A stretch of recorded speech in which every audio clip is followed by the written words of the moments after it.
tonight from this city of stars. Dodger Stadium is the scene for a great matchup on Apple TV. Friday night baseball presented by Goodyear. The Los Angeles Dodgers and the Philadelphia Phillies in a playoff rematch from a year ago. Inside the National League, we take a look at the West, and the Dodgers on top of 4.5 game cushion over both the Diamondbacks and the Padres. The Dodgers right where they belong in first place. The Phillies are having to overcome a rough start, 9-19 to begin the year. They're over 500 now, still a ways to go to catch Atlanta. The Braves are 20 games above 500 already this year.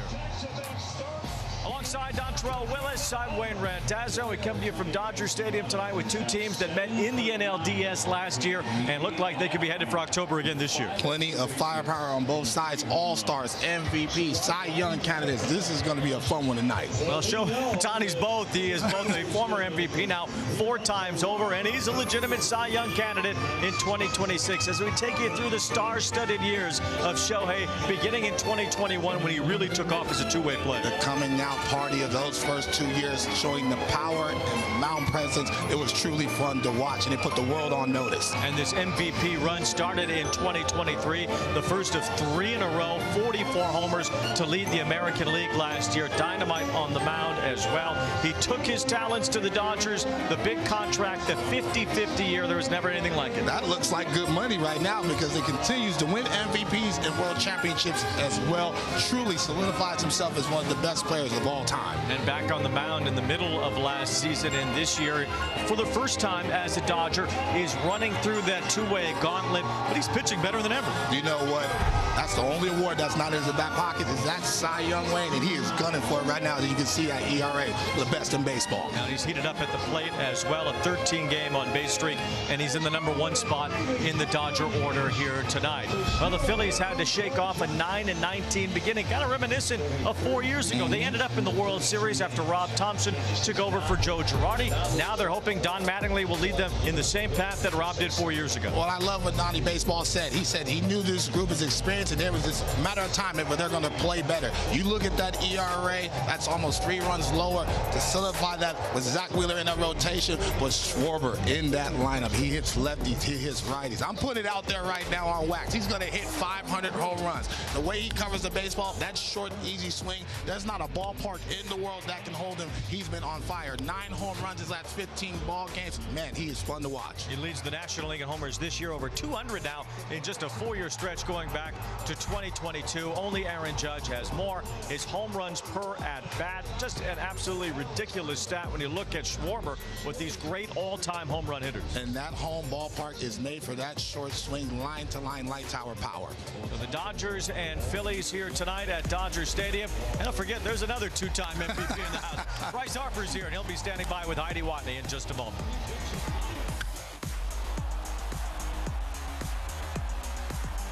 At 8.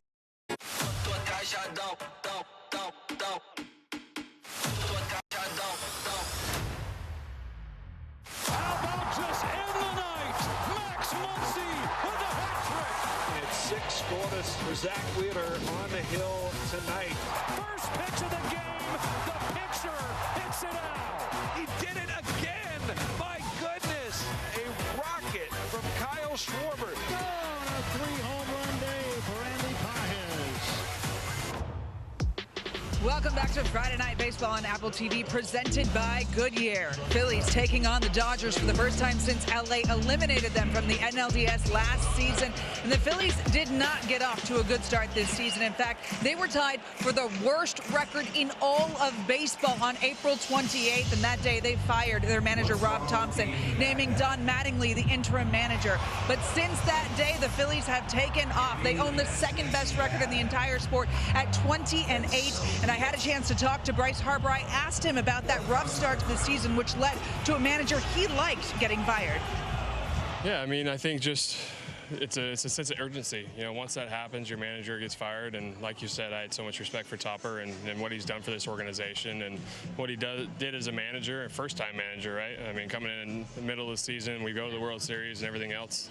But once that kind of happens, your team has a sense of urgency to win games, and either you show up to win and play hard and do your things, or your season goes down the drain. And we've been able to kind of reinforce that and have played great baseball since. We knew as a team we were going to get to that point. And even Topper said it on his exit meeting or his exit interview, is his team's going to get hot and they're going to play the way they need to and play the way they're supposed to. And we've been able to do that for the last pretty much month and a half. I mean, I think Don he's been in the game for a long time. I think he's been through enough organizations and enough players, right? He's been around a lot of guys. He's played in a huge market in New York. He understands what it's like to play in Philly. He understands fans bearing down on you a little bit and the sense of urgency in that. So he just kind of lets us play. He lets us go out there and do our thing. But when he has something to talk about, he talks to us, and he's super professional. And it's been a lot of fun to learn from him at first base and be able to kind of pick his brain as well. So he's just been a lot of fun to play for at this point, and we're looking forward to the rest of the season. And Mattingly said he always thought the team was going to turn it around. They have too much talent not to. He said the key has been the rotation. The Phillies' 1.78 rotation ERA since May 10th is the lowest in baseball in that span. A big part of that is the guy taking the mound here tonight in Zach Wheeler. It's Wheeler and the Phillies against the Dodgers on the other side of this quick break.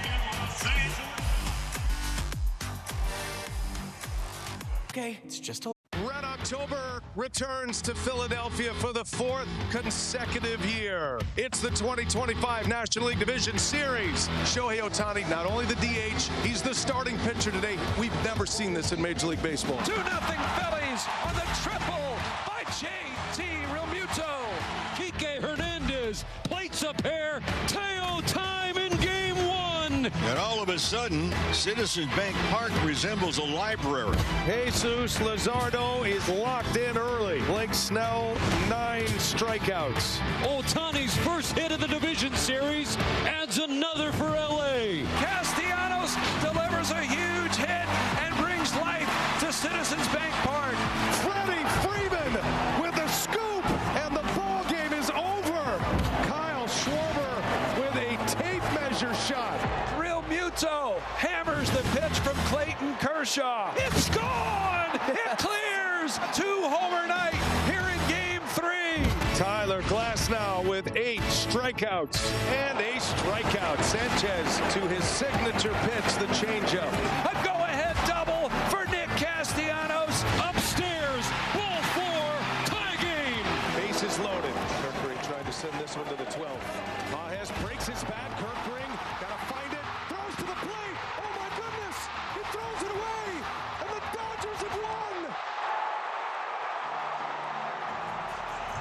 Welcome back to Dodger Stadium here with Mookie Betts. Dave Roberts moved you down to the cleanup spot in the order on Tuesday. You responded with 2 home runs. How does a move like that affect you, both at the plate and mentally? I don't know. I don't know if it really does. I think it was kind of ironic.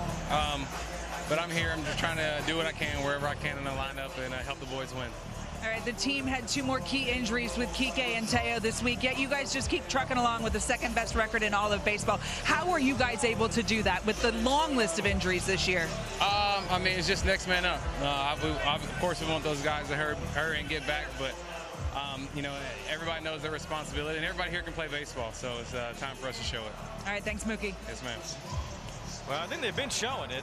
They've won the last 2 World Series. They're 36-20 to start the year, and it seems like the next man up philosophy is a good one for this Dodger ball club. Guys come in and out, but they keep winning. Very deep, very experienced roster, and Dave Roberts is one of the best managers in all of baseball. He continues to keep that hunger in that locker room, keep that motivation, and so it's business as usual in L.A. Justin Robleski got off to a very good start to the season in the rotation for the Dodgers. Had a 1.25 ERA through 6 starts. Last few starts, though, he's been beat up a bit. Gave up 4 runs in the first inning last time out. Well, the fastball slider combination has to play, but he needs to land that slider on both sides of the plate.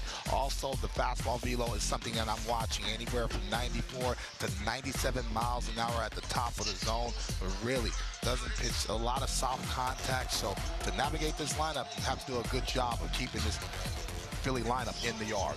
And another of the next man up philosophy. You take a look at the scouting report presented by Carshield. He's been in and out of the bullpen, in and out of the rotation. Tyler Glasnow's on the IL. You have Blake Snell out. You have so many different pitchers that they could be using that aren't available to them. But Robleski's available. He's largely pitched well this year, and he'll face a pretty talented group of Phillies, including A man who is basically a modern-day Babe Ruth in his own right, at least from an offensive standpoint, as Kyle Schwarber takes ball one. You have the other version of Babe Ruth, the two-way player version on the other side. He'll lead off the bottom of the first in Shohei. Plenty of firepower on both sides. Got to get ahead and stay ahead. There's a strike to Schwarber. His 21 home runs lead the National League. He had 56 last year. He's only gotten better as a Philly. 1 ball, 1 strike as Schwarber cuts through the fastball upstairs. Already seen an adjustment for Justin. He's going to tie him in, and that's what you have to do with these power hitters. You can't allow them to get their arms extended. So you're already seeing the game plan from Wroblewski, being able to tie that fastball and not let him get to that bat to ball. You count 1 ball, 2 strikes as a result on Schwarber. That's in there for strike 3. So Wroblewski sits down, the big power bat to start things off for the Phillies. The rest of the Philly lineup presented by BetMGM. Behind Schwarber with Ray Turner hitting in the number 2 spot now. Bryce Harper batting 3rd. And some other guys that need to get going for the Phillies in the middle of the order. Bohm, Stott, Real Muto, although you could make the case for Turner as well. It's been a slow start for him. Not used to seeing his batting average at 226 as he looks at a strike. Well, that's homered in back-to-back games. Only 5 home runs the first 53 ball games, so he's starting to look like he's more comfortable at the plate. A 2-time batting champion whiffs on that, and it's 0-2. Don Mattingly said it's not that much of a change. Schwarber was hitting second, Turner was first. It was just to give Turner a different look, different perspective, hitting in the 2-hole as he takes just a little bit low from Wroblewski. 1 ball and 2 strikes. So for Trey Turner batting second, some results here lately. It's kind of like the results of the managerial change. How much does it really matter? 1 ball and 2 strikes to count on Turner. If you ask Don Mattingly, he says it doesn't really matter that much. They got Zach Wheeler back. They started pitching well. It's not rocket science at the end of the day. Well, Donnie Baseball is humble, and he's one of the best and most biggest legends in the game. But he understands this group has a lot of experience, a lot like the Dodgers. Excellent fastball. So you already see Wroblewski.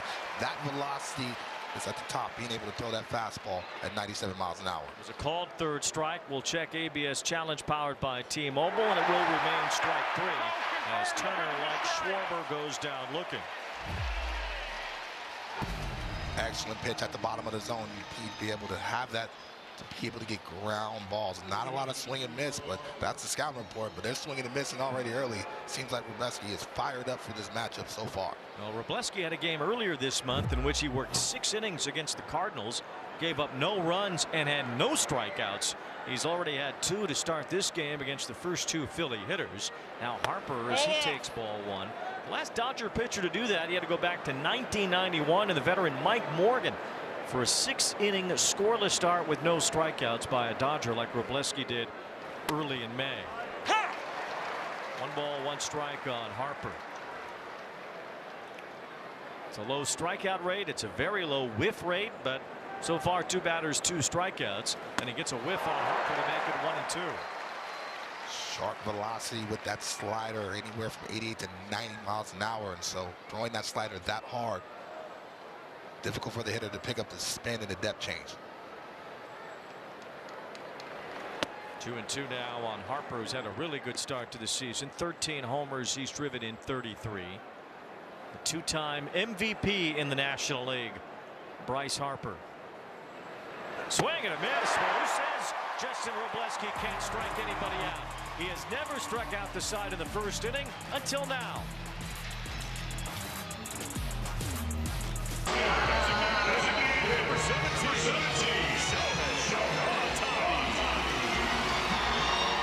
Shohei Ohtani leads things off in the bottom of the first for the Dodgers after Justin Wroblewski struck out the side in the top of the first. Shohei knows a thing or two about that. He strikes out the side every now and then himself as a pitcher, and he leads off the ball game as a batter against Zach Wheeler. On the first pitch, he fouled it back. A good cut from Ohtani. Talked about it in the pregame, Joe. Zach Wheeler is not afraid of anybody. He's going to challenge every hitter with that fastball to get him going.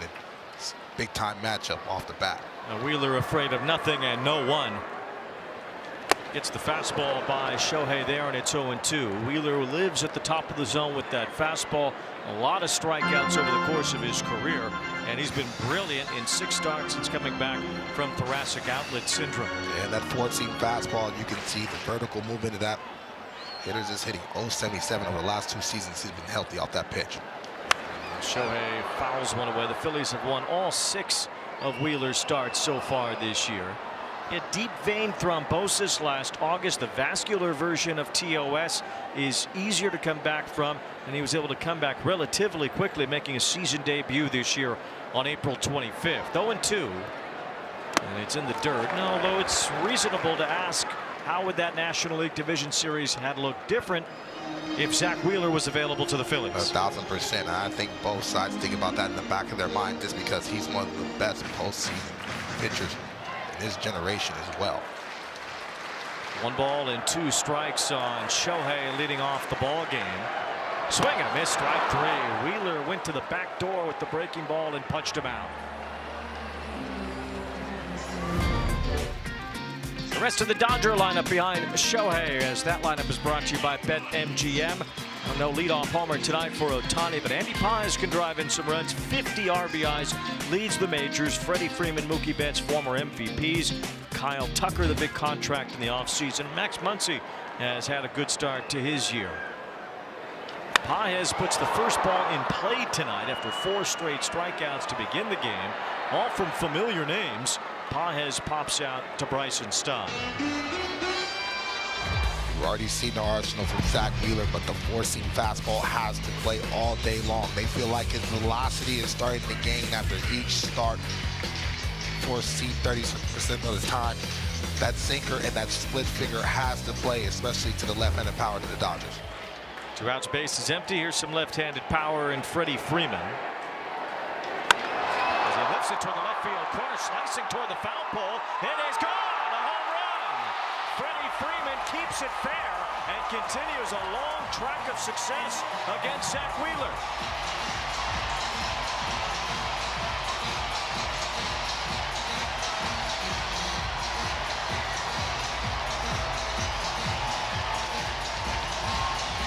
A short, easy swing, Wayne, letting the baseball travel deep and letting Wheeler supply the power. First ballot Hall of Famer. Head down through the baseball, and he knew it had a chance right off the bat. The 71st plate appearance for Freeman against Wheeler. It's the pitcher that he has faced the most, and he's hit 400 against him.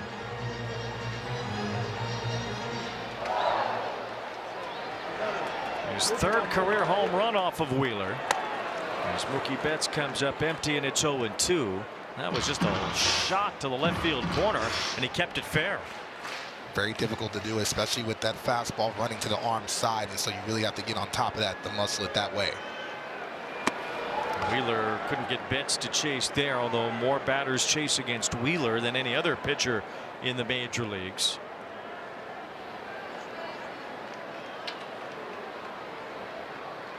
One ball, 2 strikes on Mookie Betts. It's a first pitch homer for Freeman, only his 2nd of that variety this year. But you know, when you faced a guy 71 times, is it really a first pitch? There's a lot of story in that book. 2 balls and 2 strikes on Mookie Betts, and a breaking ball wipes him out to end the inning. But the Dodgers a quick lead on a quick strike from Freddie Freeman. Straight down the left field line, he kept it fair in the corner and gave the Dodgers a 1-0 lead.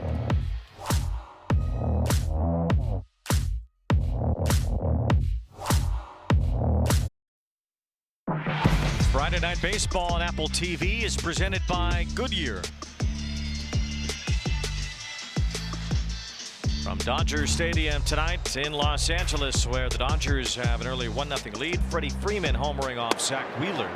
Now Alec Bohm takes ball 1 from Justin Wrobleski, who struck out the side in the top of the 1st, and it was no small task. Going through Schwarber, Turner, and Harper. Now Bohm with a fly ball to right field, handled by Tucker. 1 away in the 2nd. Here's Wrobleski punching through the Phillies in the 1st. Yeah, the velo was on high today, being able to throw that fastball, the 4-seam at the top as well as the bottom of the zone, throwing that baseball with conviction, challenging some of the best hitters in that lineup early in the ball game. 1 out now. The batter is Bryson Stott. Stott playing 2nd base, and against the left-hander Wrobleski, Stott has had some good success against left-handers so far this year, batting .333. It comes at a time where Phillies right-handed hitters are batting .205 collectively. That's the worst in the major leagues. So the righties aren't working. Don Mattingly has dismissed the platoon, and he's giving Stott and Marsh more playing time against left-handed pitching. And Stott looks comfortable and not afraid to hit the baseball to the left side and let the baseball travel deep, but already in the hole early. It's a ground ball here softly to Freeman, who gobbles that up and beats Stott for the second out. Strike one, strike two already from Wrobleski. You see he's going to be aggressive, and so it's forcing already the Phillies lineup to be aggressive and hit the pitcher's pitch down in the zone. Well, the Phillies not hitting from the right side very well, and they haven't hit lefties very well. They've only hit .216 against left-handed pitching this year, and that plays into Wrobleski going 5 for 5 to start the night. Here is Real Muto swinging through a first pitch fastball. Where's all this swing and miss coming from? He must have watched a pregame show. So, most players do. It's a secret in the locker room. They got us all over those TVs, Wayne. They need more D-Train in their life. No, they don't. But they need more Jerry Hairston in their life. They don't need that either. But no, but being able to stay down in the zone is critical for him because it's a talented and athletic defense behind him. So he looks a little like he has a pep in his step. He's working with great pace, and I think these Philly hitters are going to try to slow him down. 1 ball, 2 strikes on the great catcher JT Real Muto. You see him and Will Smith together in a game. You think about the steadiness that both bring to that position. Game calling, pitch receiving, the ability to have strike zone awareness. Both are very good at ABS thus far. Just handling a staff and blocking everything you need, the intangibles, to be one of the best catchers in all baseball. Both of those guys have it.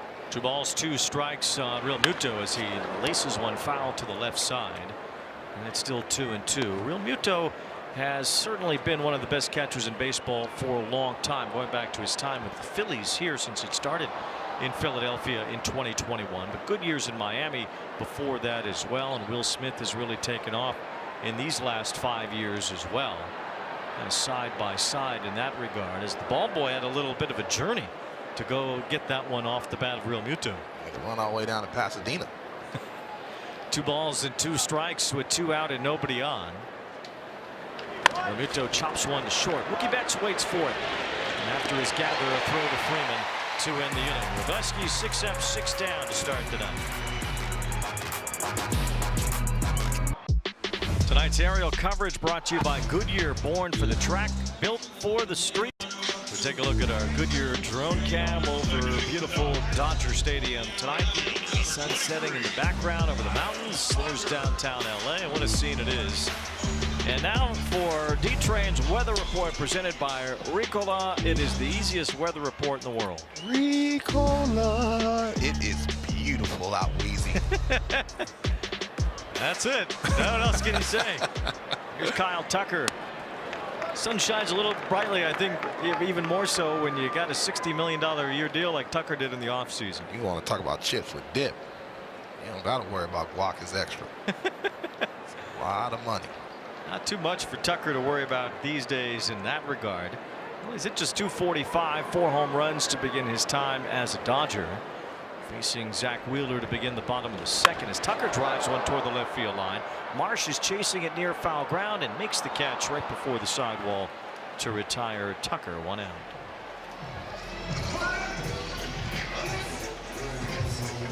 Some view we have here.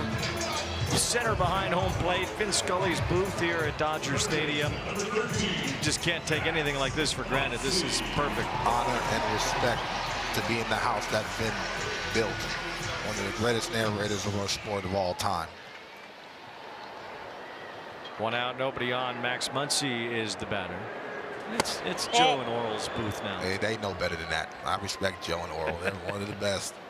Love that duo, and you know how I feel about them. But the legendary Vin Scully, and so being a kid from Northern California, I still honor and respect and appreciate being able to call a Dodger game. It's special to sit in this booth, no question.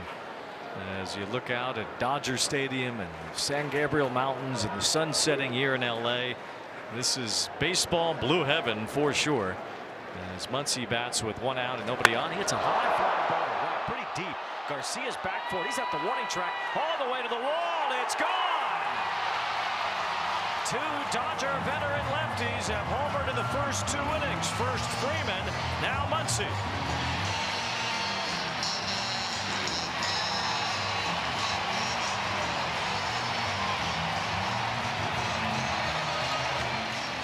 That's now 11, Wayne, of his 13 home runs being solo shots, but giving a little love to his ex-teammate, Clayton Kershaw, the first ballot Hall of Fame. Because of all the solo shots, that's 13 home runs for Muncy overall, and just 20 runs batted in. Well, it's a 2-0 lead for the Dodgers, and it's Wheeler giving up the long ball. Now, last year, Wheeler gave up the most home runs per 9 innings that he had during his entire time with the Phillies. It was a little bit more of an issue for him, allowing the long ball last year. But so far this year, he had only given up 1 home run, and that was early in his season when he allowed one to Tyler Soderstrom of the A's. So just 1 homer in 37 innings entering tonight. But he's given up a home run in each inning so far in this game. It's 1-2 now on Will Smith, certainly capable of the long ball himself. Last year, Smith hitting the first extra inning home run in World Series Game 7 history. He's down on strikes. Wheeler with the fastball for his 3rd punch-out. Excellent fastball, telling Max Muncy is strong enough to get on top of this Wheeler fastball, and didn't get all of it, but he is a strong individual. I said, Muncy, you feeling good this year. I don't want you back in play. He said, you know what, D-Train, and I still salute by the GOAT, Clayton Kershaw. All cleaned up for TV. He's got a TV career now, just like you. Having a little cerveza. He must be off. he's got famous friends. I just have you. Well, he's got Brad Paisley there sitting next to him. I'd rather be next to you, though, Wheezy. I appreciate that. Country music star. 2 balls and no strikes on Alex Call, getting started in left field, while Teoscar Hernandez is out. Grade 1 hamstring. They don't expect it to be too long, but it will be at least a couple of weeks for Teoscar Hernandez. And they also lost Kike Hernandez, who looked good at the plate for a couple games, unfortunately. But those guys will, fortunately for the Dodger Blue, be able to get back in the lineup and get enough time to rebuild. Dave Roberts always talks about this, the next man up. We're a very deep roster and really organization. They showed it year after year. I just find that there's such great accountability in this organization, and it keeps guys on their toes. One thing about Dave Roberts, he's going to challenge everybody in that locker room, and that's how you build a dynasty. And he has an expectation for everybody in that locker room, and they also hold each other to a high regard. And so, love talking baseball with him. One of the best managers and really people in baseball. This is a battle of really, players, managers. You talk to Don Mattingly. He says, I'm a players guy. You know what I mean? I believe in my staff just as much as Dave Roberts does, and so that's why you see the respect from both sides. 2 out for the 3rd off the bat of Call. It's Alec Bohm handling that to end the inning. Zach Wheeler's allowed a homer in each of the first 2 innings. Freddie Freeman in the first, Max Muncy here in the second, and it's 2-0 LA.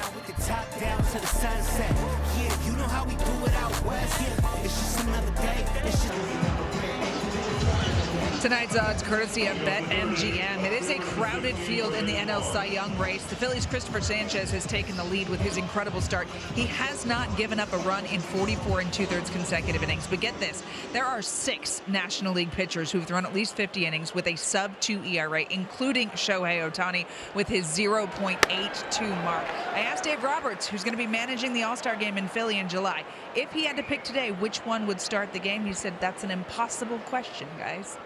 Well, the All-Star game is in Philadelphia, and Dave Roberts might need to consider that with Christopher Sanchez. I want to get out of there live. I love the city of brotherly love, but let's add some respect, and I think that's what Dave Roberts was alluding to. I love my man Shohei Ohtani, but I don't know about that. That's a lot of Philly cheesesteaks being thrown on the field.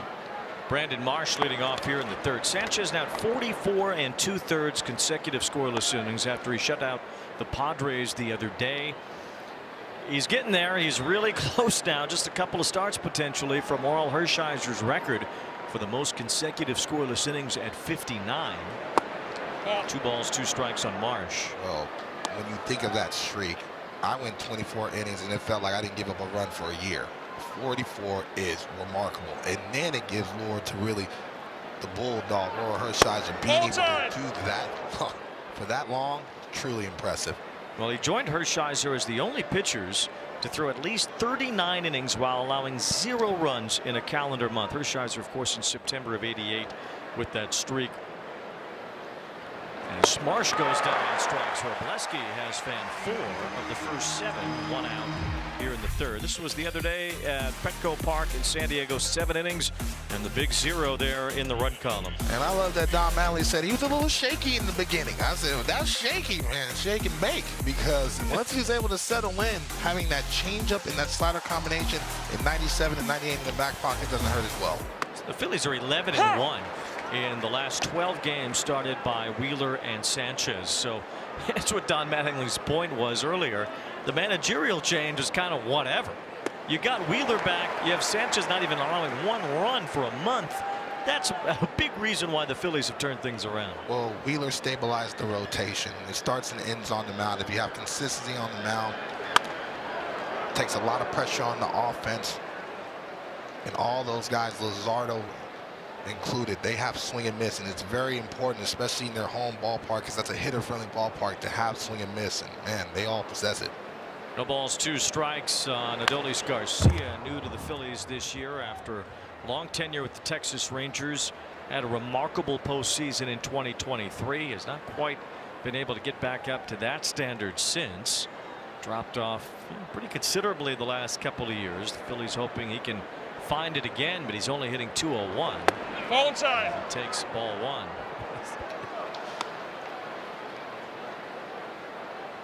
See Garcia in the few seasons since 2023. That's not even to show his postseason. Right. He had a great year. Then his postseason was unreal.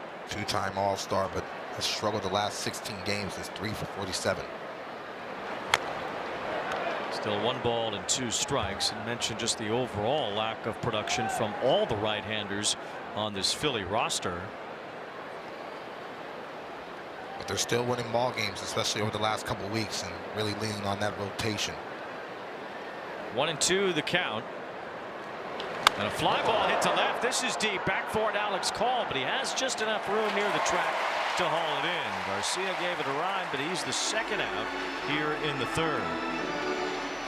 Garcia looks like he just caught that right under the label, but he is strong enough to be able to muscle it up. He is built like a fullback.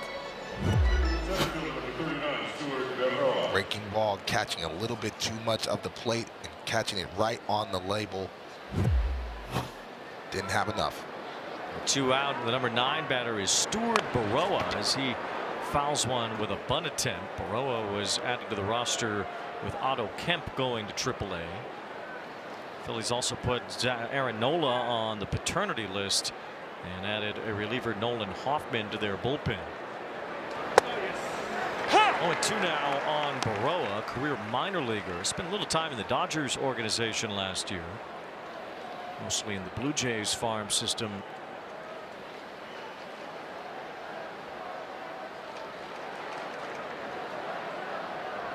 No balls, 2 strikes, the count on Baroa. Slaps one toward right, coming in Kyle Tucker into a slide to make the catch. And that's the inning. 9 out, 9 down. Justin Robleski off to a great start as the sun sets in beautiful Los Angeles. MLB app has you covered all season long. Get personalized highlights and push notifications just for you. Download the MLB app, the #1 app for live baseball. Randy Wolf had a nice long major league career. Pedro Martinez spent some time with the Phillies at the very end of his career. And Fernando got into a Philly uniform at one point. Great one. Alex Freeland is the leadoff batter here in the bottom of the third. Zach Wheeler allowing home runs in each of the first 2 innings. Only the 6th time in his major league career he's allowed multiple home runs this early in a game. Strike to Freeland. It's been a very long career now for Wheeler. He has spent several years as a Philly, dating back to when they brought him into the organization in 2020. And he has certainly turned into an ace.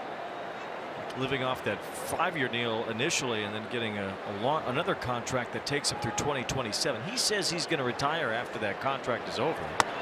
Some people around don't necessarily believe that, but he seems pretty adamant about it. Well, it's tough, especially the way that he pitches when he is healthy. And you see the high velocity that he still possesses, but the track record speaks for itself, and he's a big game hunter.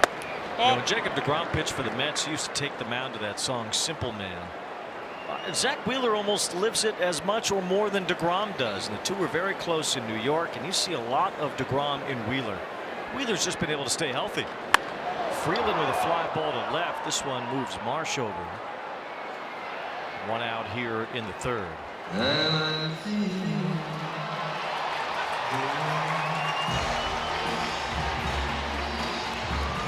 Shohei always understands how to get your attention with his walk-up song. Michael Bublé starts to bellow out here at Dodger Stadium, and you know it's time for the big man.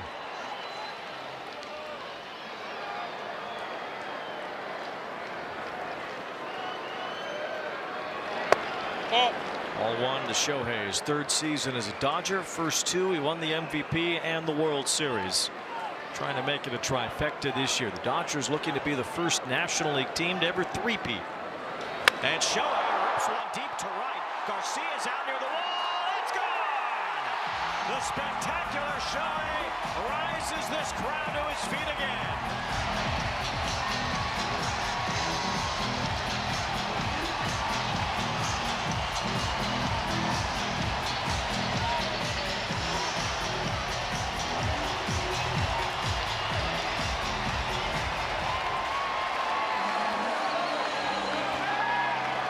Now 15 RBIs in a 14-game on-base streak. Short, easy swing. Even on a good pitch down in the zone, being able to muscle it out of the ballpark. 3 homers now off Wheeler, all from left-handers. Freeman, Muncy, and Ohtani. You think Kershaw was texting people, hey, I just saw Shohei hit a home run? They are fired up to see the legend in attendance tonight. This is a big-time matchup, has a postseason feel to it. Shohei's now been on base in 14 straight games. He's homered in back-to-back games. Hit a leadoff home run while pitching the other night in a game where he threw 6 no-hit innings. This Pages bouncing out, 2 down. This is that split finger. Trying to get Shohei to roll over to the right side, and Shohei just elongates that swing just enough to be able to muscle it out.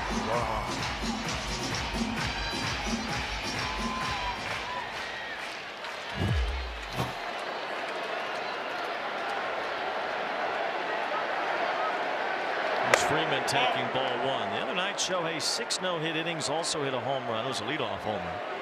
The only other Dodger, the last Dodger to do that, I should say, is Don Drysdale in 1959 against the Phillies. And Shohei has now homered in 2 straight games for the first time since mid-April.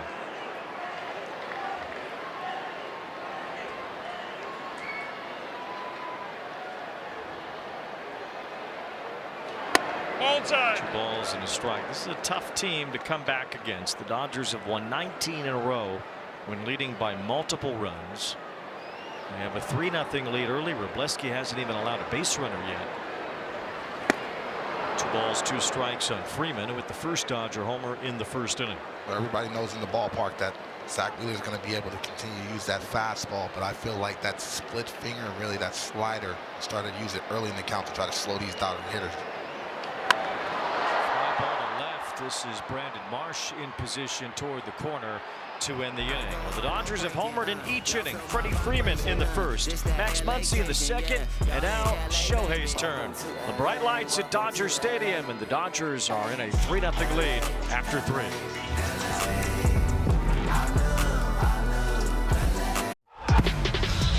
Welcome back to Friday Night Baseball on Apple TV, presented by Goodyear with Dontrell Willis and Heidi Watney. I'm Wayne Randazzo at Dodger Stadium, where 3 solo home runs off Zach Wheeler have paced the home team so far, while the Phillies have yet to get a base runner against Justin Wrobleski. And on the first pitch, Kyle Schwarber makes the 10th consecutive out for Wrobleski to start this game. Right now we'll have our Sage manager interview as Heidi Watney caught up with Dave Roberts between innings. Number 7, Trey Turner. Time for a Sage manager interview here with Dave Roberts. Justin Wrobleski, not really known for his swing and miss stuff, but he struck out the side in the first. What's working for him tonight? You know what, tonight I think the thing that I see most at the velocity is up 2 miles an hour. Obviously he's an aggressive guy, likes to attack, and it's nice when he's throwing 97. Zach Wheeler had given up just 1 home run all season. You guys got 3 off of him already in this game. What's the approach with him with the lefties? You know what's funny is that Freddie said, I've seen this guy so many times. He does a lot of things to me. I don't want to get into account, so I'm going to go out there, be aggressive. Got on the first pitch fastball. Max got into a good count, hit a homer, and then Shohei, like Shohei does, top spin line drive and still goes out of the ballpark. So Zach's such a great pitcher, and you know you're not going to build innings, and he's not going to walk guys. So we're just fortunate tonight we hit a few out of the ballpark already. All right, thanks, Dave. All right, thanks, Heidi. Well, with Justin Wrobleski cruising, facing 10 straight hitters and retiring them all to start the game, a letdown behind him defensively allows the Phillies to get their first base runner. Trey Turner's at second base with Bryce Harper at the plate. For whatever reason, Andy Pages kind of gave way to Tucker here instead of taking over on the play, and it fell between them, hitting the glove of Tucker. Yeah, well, Andy Pages has been excellent, especially with his jumps and his range, and they just got in between. Onside. The miscommunication and causing Kyle Tucker to kind of reach at the last moment. I think Kyle Tucker was kind of deferring that Pages. Obviously, center field has priority. Tucker has been given an error, so Turner's at second base. Phillies don't have a hit yet. Well, that was a fly ball that certainly should have been caught by one of those 2 Dodger outfielders, and you expect Andy Pages to kind of catch everything out there.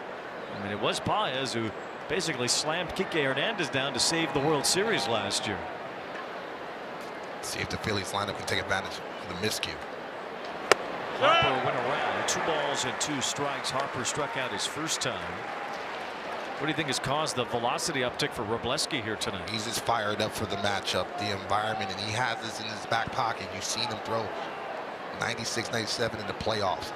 Swing and a miss. Harper's down on strikes with 95 from the lefty Wrobleski. 2 outs and 5 strikeouts now for Wrobleski. He's gotten Harper twice. You can tell by these Phillies swings that this fastball, even though it's 95 to 97, it seems like it's playing up a tick, especially in the strike zone. Had a little cutting action at the end. Only 3 times so far this year Wrobleski has had 5 strikeouts or more in a game. His season high is 7. He's already fanned 5 tonight. He gets ahead of Bohm 0-1. Wrobleski, drafted by the Dodgers in 2021 out of Oklahoma State while he was recovering from Tommy John surgery. It was probably the most routine injury that he had while in college. He had a couple of, he got hit by a car while he was riding his scooter when he was at Clemson. He got hit by a batting practice line drive in the jaw while he was in junior college, and then he had the Tommy John while he was at Oklahoma State. I think that helps with his edge too, overcoming adversity and still getting to the big leagues. So not taking one pitch for granted, one situation for granted. So it doesn't matter if he's coming out of the bullpen or he's starting, he's going to be very aggressive. 1 ball, 2 strikes on Bohm. Wrobleski's had all 5 of his fastball, or strikeouts rather, on the fastball tonight. He's working ahead of Alec Bohm here as well. And trying to go back to the heater, but a foul from Bohm. Excellent pitch, being able to tie Bohm in, burying that fastball right above the hat. Wrobleski ended up getting some big outs for the Dodgers in the postseason last year. As Bohm, it's a chopper to third. It's Max Muncy well wide of the back, fielding and throwing out Bohm. So a drop fly ball in right by Kyle Tucker gives the Phillies their first base runner, but that's it.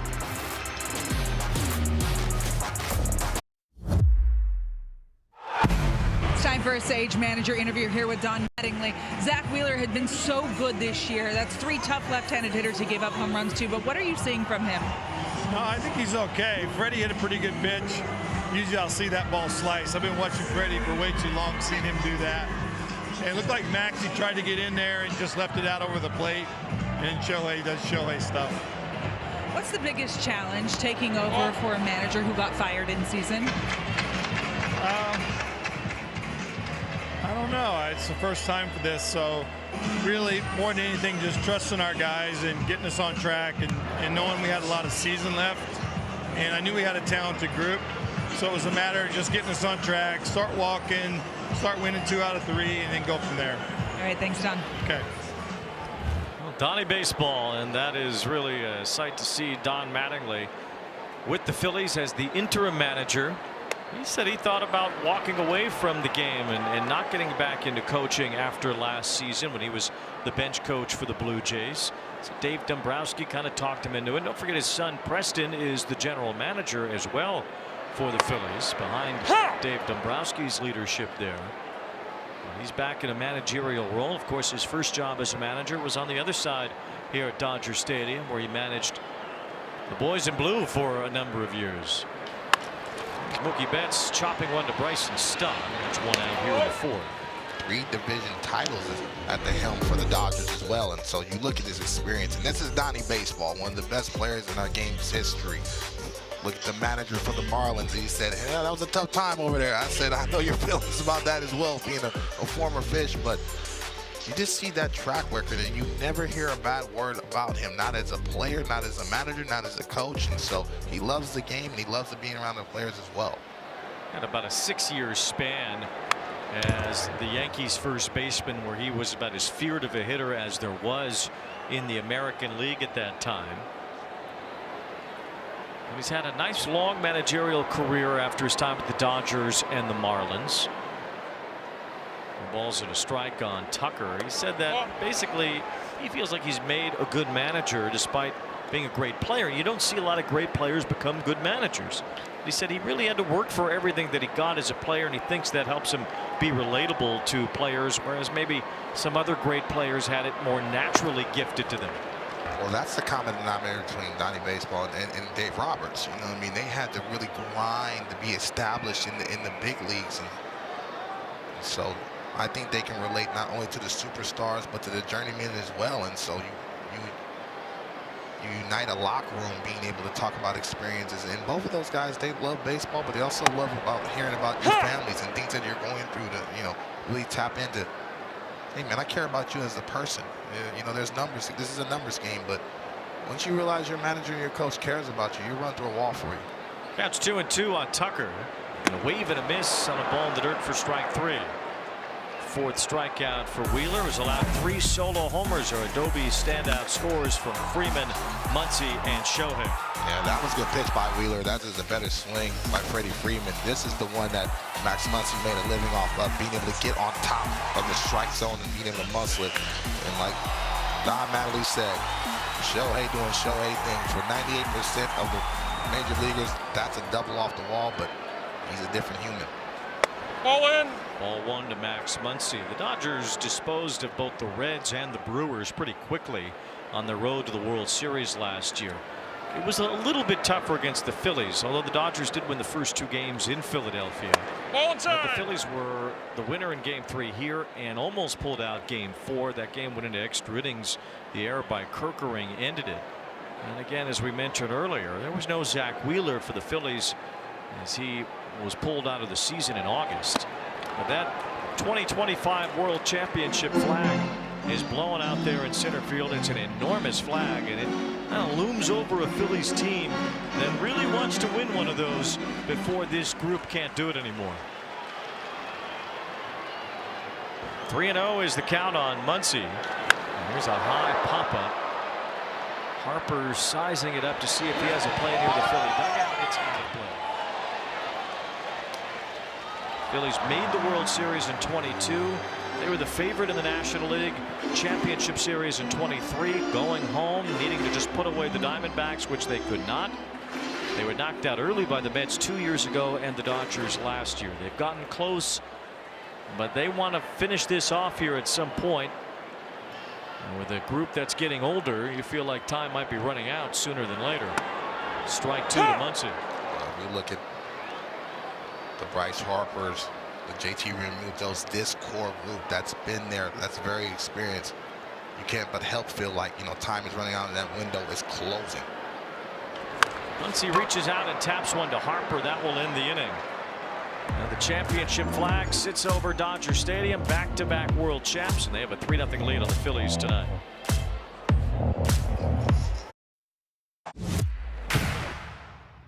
Pages breaks his bat. Kirkering got to find it. Throws to the plate. Oh my goodness! He throws it away, and the Dodgers have won. Pandemonium at Dodger Stadium, and your heart breaks for Ryan Kirkering. Probably a more empathetic world than it was 40 years ago when that ball rolled through Bill Buckner's legs in the World Series. Kirkering with an error that certainly goes down in history, a walk-off error to end a playoff series. But yeah, everybody kind of wrapped their arms around Kirkering after that one, and they know he's going to be a big part of their team moving forward and their bullpen again this year. Well, I love Kirkering's stuff, and I love the class and the way he handled that, and really his teammates surrounding him. They said we had so many different other chances to really take hold of that ball game and really that serious. But I've been there in that play. All of a sudden you fumble the baseball a little bit, your heart rate spikes up, and then you just don't realize where you are on the diamond. Start the buses. But that was a great battle between two Titans, and you felt like, hey, these are the two teams, rightfully so, that you felt like that was going to meet, and the series didn't disappoint. It was a crazy ending that sent the Dodgers back to the NLCS, where they swept Milwaukee and then played an even wilder World Series. Stott broke his bat on the last one. Took him a minute to get a new one. Where's the bat boy there? Yeah, sometimes, you know, everybody gets caught up in this big-time matchup. Some guys go toe-to-toe. They realize, oh, we got a job to do. Lights got too bright for the bat boy? Sometimes. Well, the home bat boy was ready, but where's the visiting bat boy? He's nowhere to be found. Bryson Stott grounded out his first time, and he swings and misses here for strike 3. 6 strikeouts now for Robleski, just one shy of a season high. Send it to our studio now. Here's Lauren Gardner. Wayne D-backs them's in Seattle, bottom 3. J-Rod with a 2-out, 2-run shot to put his club up 3-0, now 3-1. Mariners lead in the bottom of the 4th. Take a look at this. Does he raise the roof? Are we still doing that? We're doing it more than ever now. PCA does it too. You got to bring that one back, baby. But you called it, Wayne. You said every time May comes around, all of a sudden, J-Rod starts to get his foot down and feels more comfortable at the plate. And with Kyle Riley on the IL, man, he's going to have to play well. And the Mariners trying to win their 4th in a row, which would get them back to 500. In the AL West, that's first place. The A's are getting crushed by the Yankees tonight, 7-1. They've fallen back. They're in danger of a 4th straight loss.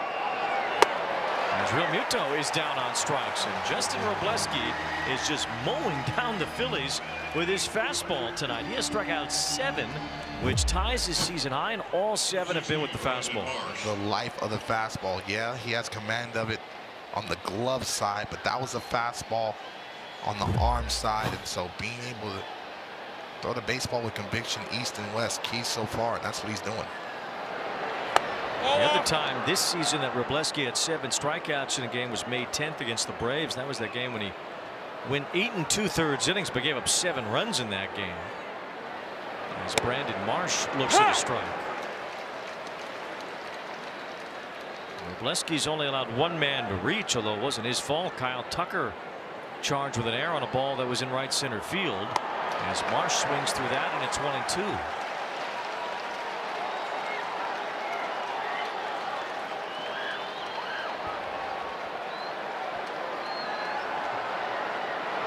Swing and a miss, strike 3. A new career high, 8 strikeouts in 5 hitless innings for Justin Robleski here at Dodger Stadium.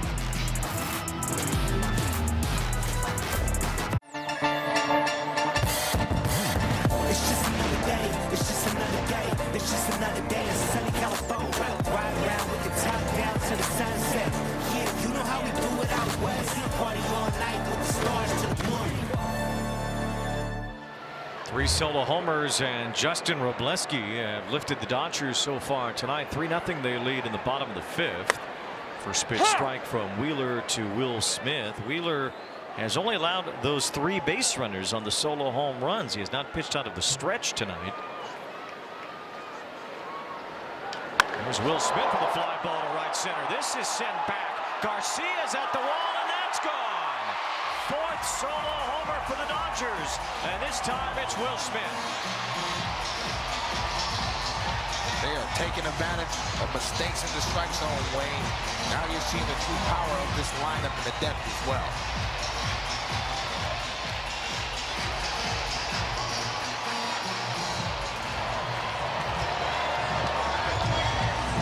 Keep this up, Wayne. They're going to run out of sunflower seeds over there. Wow. The Dodgers have now hit 80 home runs as a team. That's the most in the National League. Only the Yankees have hit more across baseball. And a 4 solo homer effort tonight against Zach Wheeler. And Wheeler only allowed 1 home run this season entering today. And that was back on May 6th. He only allowed 1 run total in his last 3 starts.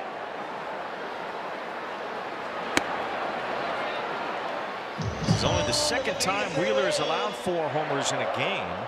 The other was in June of 2024 at Camden Yards in Baltimore. 2 balls and a strike on Alex Call. All solo shots, the only base runners against Wheeler.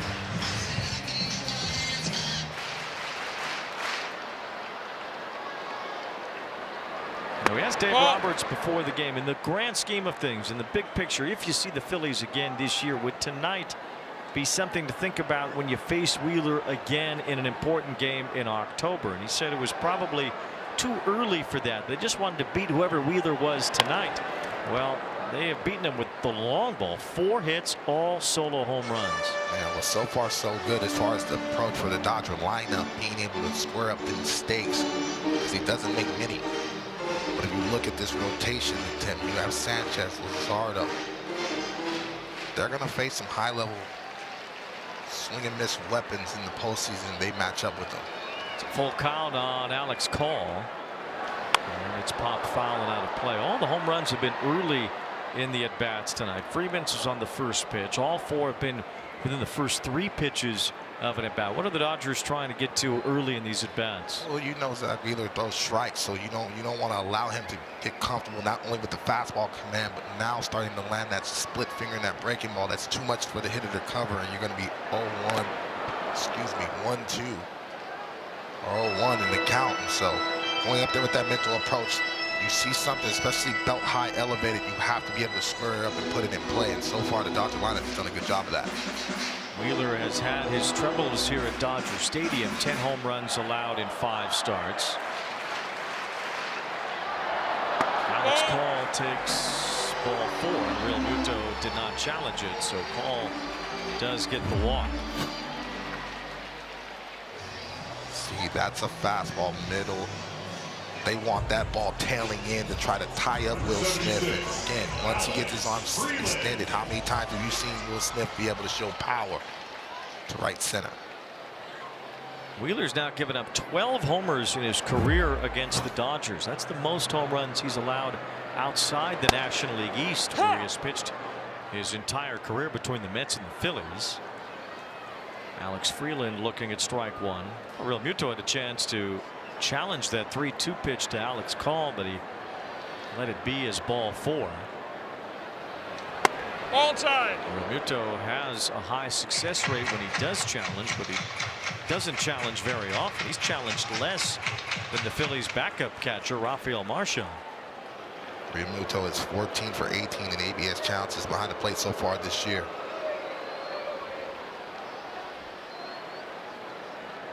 Call at first. Wheeler pitching out of the stretch for the first time.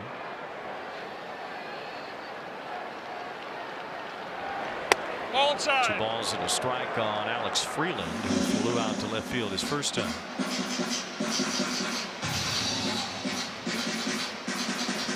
Ha-Seong Kim was sent back to the minor leagues today. Santiago Espinal returning to the Dodger roster. It could give Freeland more playing time as he grounds one up the middle. Sliding stop by stop, flips to second wall, Turner to first, 2, a double play.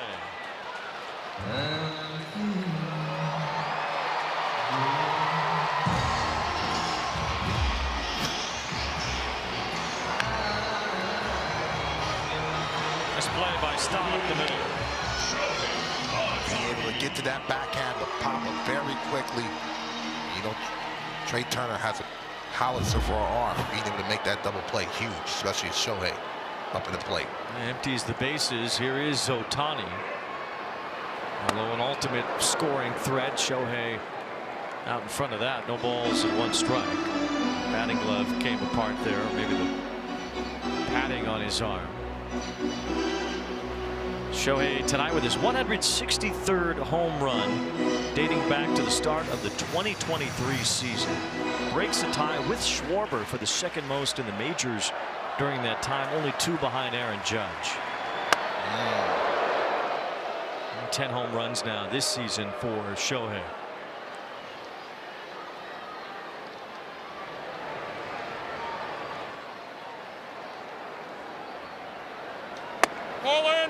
Interesting question for Ohtani. If he keeps pitching as well as he has, and I don't mean a sub-1 ERA, but just being one of the best pitchers in baseball as he's been so far, how much does he have to hit to secure the MVP? Because no other pitchers are going to be even hitting 10 home runs the way Shohei has already. He still has 4 months left to go here. Already has a couple leadoff home runs on the days that he has started, but you know he's still going to be able to put his numbers anywhere from 280 with 35 home runs, and so if he continues to trend this well pitching wise, man. If he's a top 5 pitcher, and even if he doesn't have his normal offensive season, that's probably still enough. Absolutely. To get MVP number 5. 3-2. And a late swing and a foul. Shohei with a little get off me ball type swing. Guess wrong.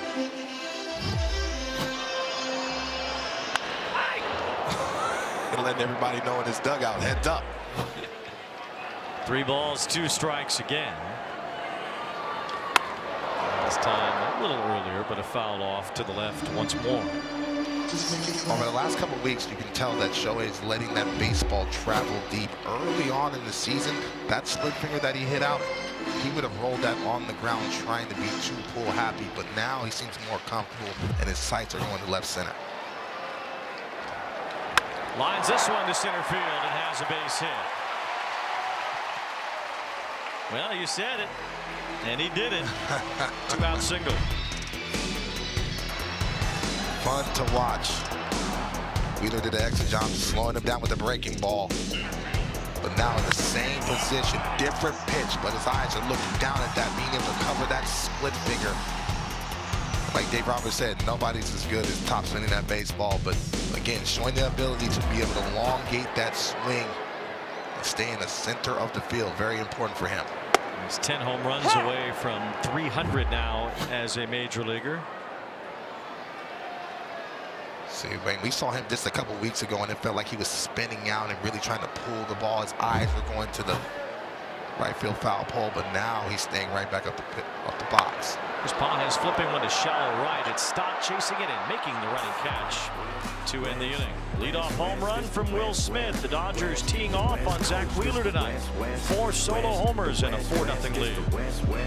The West Coast. This the West Side, LA, Hollywood, San Pedro, and Van Nuys, Pasadena. Tonight's aerial coverage here at Dodger Stadium brought to you by Goodyear. Now, the Dodgers bullpen was a bit shaky to start the season, but they have been a weapon for them over the last month with the best ERA in baseball. And Dave Roberts said he challenged guys to attack and to throw strikes. He said, why would you throw a ball? Are you afraid to go after the hitter? You need to get rid of that anxiety of failure and have that edge to you, Wayne. Might not need much of the bullpen tonight, though, with the way Justin Robleski has looked in the first 5 innings. He has not given up a hit. He already has a career high with 8 strikeouts. Talking about some of these managers and the way they go about their business, Dave Roberts really has a stronghold and good feel of every single person in that locker room, including his coaching staff, and challenging these guys to be able to compete at a high level on a daily basis. And they understand they're going to get everybody's best fight. Adolis Garcia gets out of the way there, 2-1. Dodgers do have the best bullpen ERA in the majors. That's without much contribution from Edwin Diaz, who they brought in to be their lockdown closer in the offseason. 2-1. Garcia had a good cut, but fouled it back. 2-2. Yeah, finally got in a hitter-friendly count. 2-1, and trying to be aggressive, and when he's locked in, that ball is barreled, especially to the pull side. Garcia flied out to fairly deep left field his first time.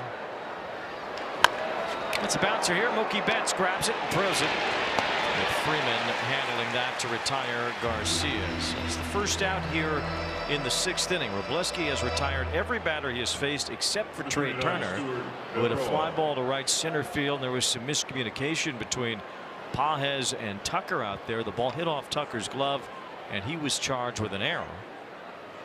Otherwise, Robleski has been spotless tonight. Here is Stuart Baroa.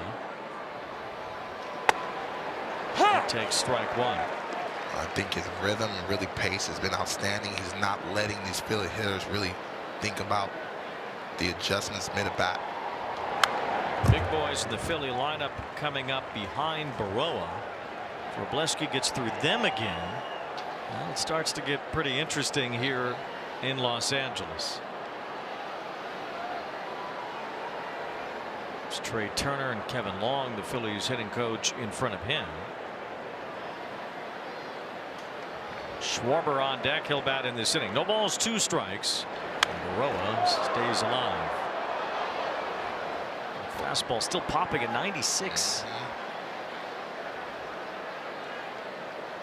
On that baseball with a lot of conviction and doing a good job of following the mid for Will Smith thus far.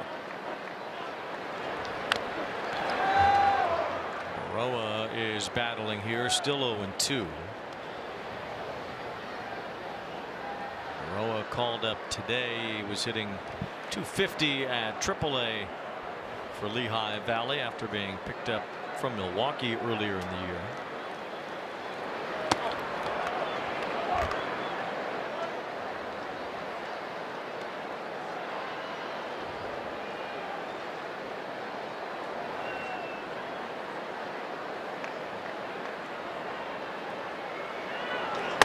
Strike 3 called to Baroa. Robleski with strikeout number 9. Excellent execution and really call Will Smith the 2 pitches before. They threw a breaking ball and a slider in a half, and then change the hitter's eyes, throwing that 4-seamer out, locks up the hitter.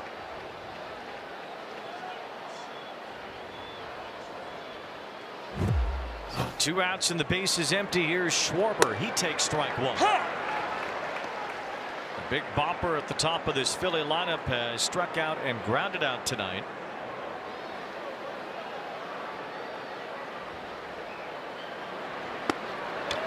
Justin Robleski has cruised through 5 2/3 innings. For a guy who has been known to not strike out many, only 31 in 55 innings this year. He has fanned 9 tonight. And here's Schwarber with a fly ball, center field, sent back. Pages out near the wall. It's gone. Kyle Schwarber spoils the no-hit bid with a laser beam out to straightaway center. It's a Schwarbomb to get the Phillies on the board.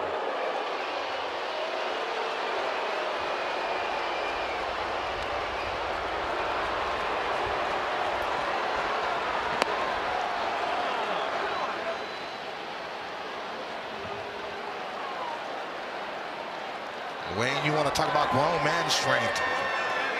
He stood up and admired that as soon as he barreled. He said, that baseball is not coming back. He seemed to know it when he hit it. I think a guy like him normally would. Now Trey Turner, a long fly ball. The same spot as earlier, except Tucker catches this one. And that ends the inning. Kyle Schwarber says no hitter, no more. To deep center. His 22nd homer leads the majors. And the Phillies get one back. 4-1 Dodgers.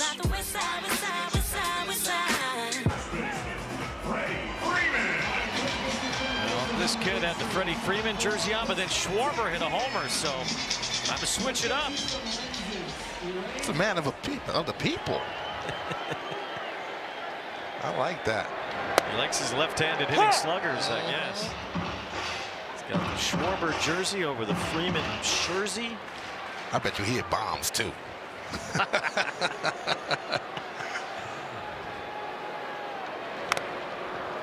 Freddie Freeman fouls one off behind home plate. No balls and 2 strikes.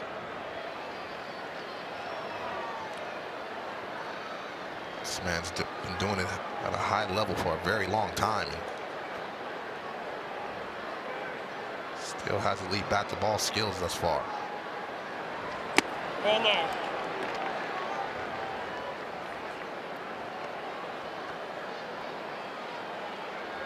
So far, got to give a lot of credit to Zach Wheeler being able to stay focused, even though giving up 4 solo shots. You still have a chance and be in striking distance. You just have to settle down.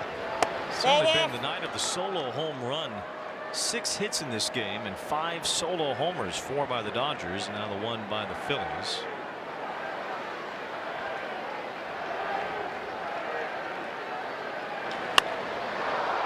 There's Freeman with a fly ball to the left field side. Bohm is chasing and making the play. Good job by Bohm to stay with that over near the sidewall. 1 out.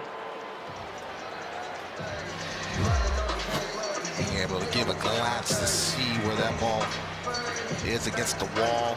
Sticking with it, a huge first out. Here's Betts, who is 0 for 2 with a strikeout and a ground out tonight. Zach Wheeler has thrown 86 pitches in 5 1/3 innings. Phillies bullpen is getting up. They really haven't let Wheeler get to 100 pitches yet. Oh, he's been close a few times. 4 solo home runs tonight have the Phillies behind. It's left-hander Tim Meza getting ready. Betts grounds one right to his counterpart at short, Trey Turner. 2 up, 2 down. It's a lot of quick outs for the most part for Wheeler tonight. He has 4 strikeouts. Continue to work the strike zone. Still battling out there to try to execute the sequence, especially now. Second and third time through the lineup, being able to land that breaking ball so the fastball plays up a little higher.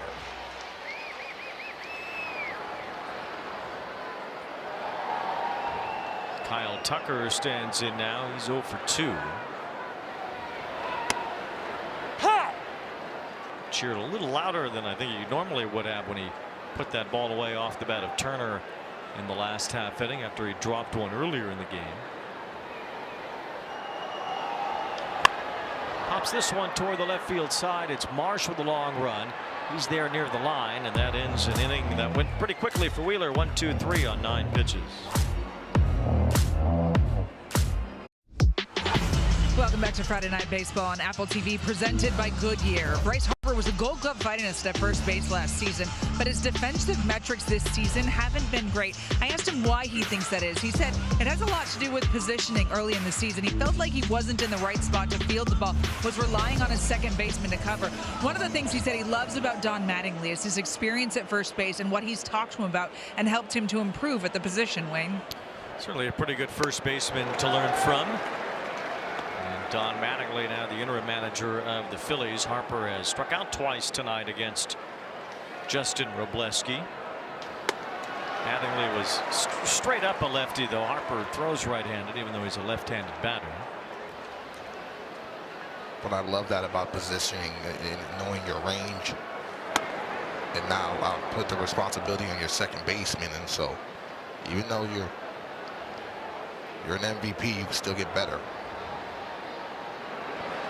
Remember that crazy highlight you saw every now and then, way back when we were kids, where Mattingly in the Pine Tar game against the Royals played second base as a left-hander that one time.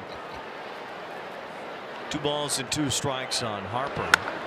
Rips one to second base, but Alex Freeland with a quick step able to snag it. 1 out here in the 7th. Well, Don Mattingly was truly one of the great players of his era. 9-time Gold Glove winner at first. Go get that baseball, knowing exactly where he is and has that cannon. He was this fun to watch, and that's why it doesn't matter if you're from New York or from California. If you love that era of baseball, you knew his impact and how slick he was, not only defensively but at the plate as well. Well, he had 2 incredibly successful defensive first basemen that were mustachioed in New York at that time. Keith Hernandez in Queens with the Mets won 11 Gold Gloves. Mattingly won 9. They both really resurrected that position as a defensive position as Bohm pops out. 2 up, 2 down. Well, just because we're talking the Yankees, I guess we got to hear about the Yankees. According to our producer, Yankee fan Mike Trainer, here is Lauren Gardner in the studio. Second base. Yeah, it seems to be a theme of the night, right? Wayne, you alluded to how many homers they have. Well, here's another one. This from Ben Rice in the 7th in West Sacramento. Puts the Yanks up 8-1. That's a score in the top of the 7th, my friend. Well, there's the first baseman swinging the bat pretty well in Ben Rice. Here's a fly ball to right center. Paez and Tucker again converge. And this time Tucker makes the catch over Paez, who seemed to be calling for the ball. Communication issues out there, but no issues for Wrobleski. Otherwise, a one-hitter through 7.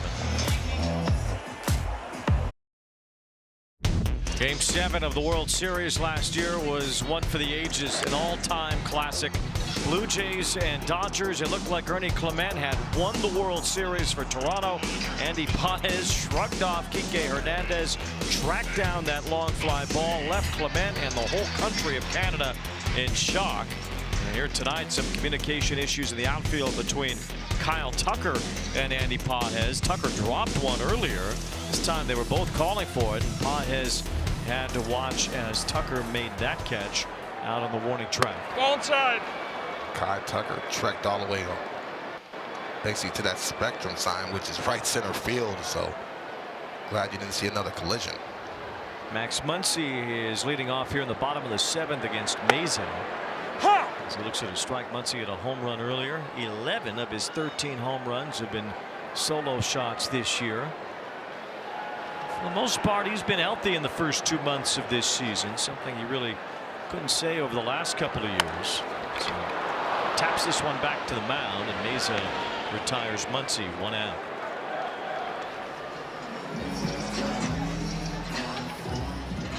Edgardo Enriquez is up in the Dodger bullpen.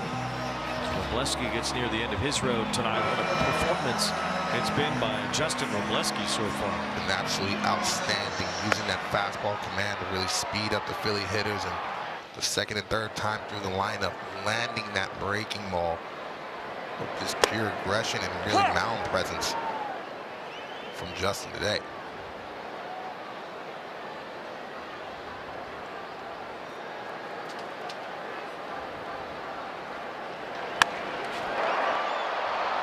Fly ball to the left field corner, and that is a foul ball.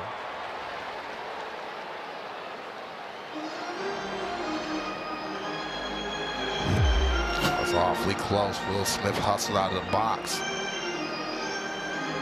Just about 2 feet foul. Smith hit a home run himself here tonight, led off the 5th inning with a homer. Zach Wheeler allowed 4 home runs. Those are the only 4 runs given up. Only 1 other hit allowed. Just a single by Shohei in the 5th inning. He still wins 6 innings. First Philly pitcher to give up 4 homers and go 6 since Jared Eichhoff 10 years ago.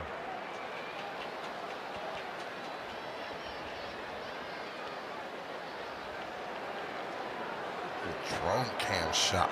I'm telling you, every week we need to get one of those, Wayne. You can work it with this. Let me have the photos. You can work it. I don't know. Anything that heavy is expensive. I want to break it. 2 balls and 2 strikes on Smith. And a foul tip for strike 3 as Mesa gets the strikeout. 1 out here, 2 outs rather here in the 7th. Make your mark and become a legend, just like Juan Samuel at MLB The Show 26, available now on PlayStation 5, Xbox Series X. My guy J-Roll. Nintendo Switch, rated E for everyone. Chase Utley's here today.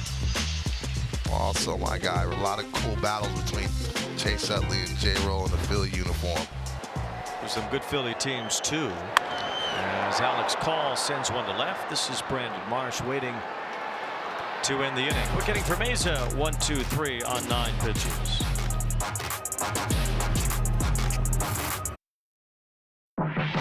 Friday Night Baseball on Apple TV, presented by Goodyear and in part by Amazon.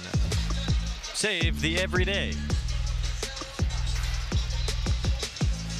For the man they call Robo, Justin Wrobleski, he robotically worked through the Phillies tonight. He was incredible. He was absolutely outstanding, showing the ability to be able to get ahead and stay ahead on the Phillies hitters and really have good velo the whole start.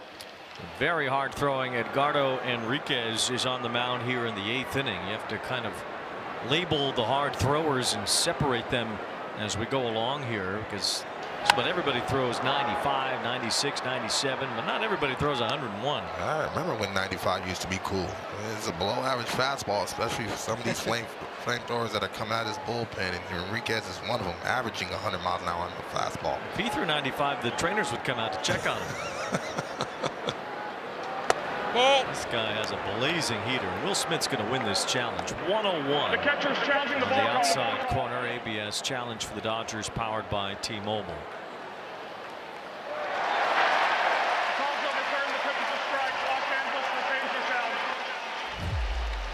0-2 on JT Realmuto leading off here in the 8th.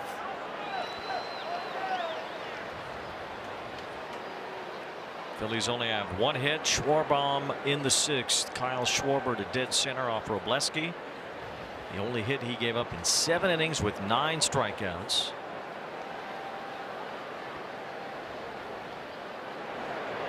That'll be a pitch timer violation for Enriquez with a false motion to the plate there. 1 ball, 2 strikes.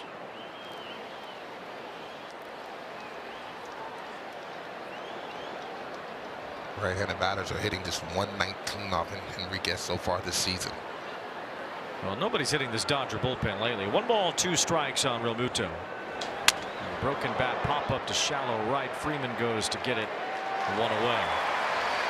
That was not the case back in 2008. So we take you back to the National League Championship Series. Pitching decisions presented by Sage. That's Jonathan Broxton against pinch hitter, man they called the professional hitter Matt Stairs. And Stairs worked his way into one of the biggest homers in Philly history. Ooh, that ball still has not come down. Worked himself into a hitter-friendly count. And as soon as he barreled it, oh, Lord. Phillies essentially put the Dodgers away in that championship series. And the Phillies will go on to win the World Series for just the 2nd time in franchise history. This long franchise history, and just the 2 titles in 1980 and 2008. Brandon Marsh floating one to right center field. Pages on the dead run. It's over his head as the one hops the wall. Marsh gets to second base and has a 1-out double. That ball just kept carrying. Yeah, the ball's been flying today, but Marsh doing a good job of this, having a short, easy swing.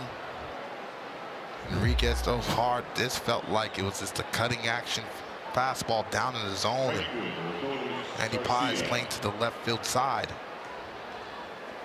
Andy Pages has great range, but can't get that ball, and still late in the ball game. But the Phillies that still have some shots. Well, the only ball that Marsh has put in play tonight, and it lands for a hit,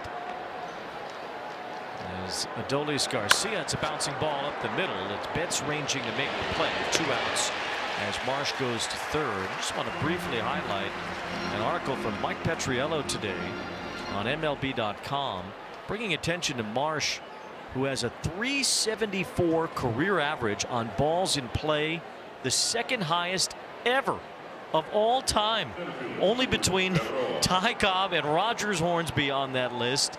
It's really remarkable what Brandon Marsh has put together very quietly, that Mike Petriello highlighted on MLB.com today. It's astonishing. And now Marsh will score as Stuart Baroa was lifted for a pinch hitter.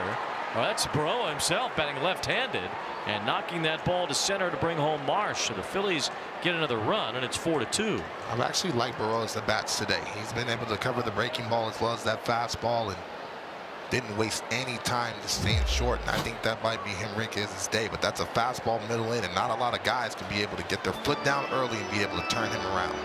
It's a rare run allowed by the Dodger bullpen. Outside of Miguel Rojas, they'd only allowed 1 run in their last 44 innings, but now it's 4-2 as the Dodger lead gets shorter. Copyrighted telecast is presented by authority of the Office of the Commissioner of Baseball. May not be reproduced or retransmitted in any form. And the accounts and descriptions of this game may not be disseminated without express written consent. Dodgers advanced past the Phillies in last year's National League Division Series. They could very well meet again this October. Phillies have shaken off a 9-19 start and won 20 of their last 28. As Kyle Schwarber faces Alex Vesia, and it's strike 1. Of course, Vesia had to pitch on his bobblehead night. Only fitting. one of the fan favorites. Every time he comes out of that bullpen, you hear the energy of the stadium, and just one of the all-around good guys. He's facing Schwarber, who represents the tying run, the major league leader in homers, as he takes ball one. Last year, Schwarber set a record by hitting 23 home runs as a left-handed batter off left-handed pitching. And he's hit 30 now since the start of last season with his homer off Robleski earlier. He's the only hit off the Dodgers starter.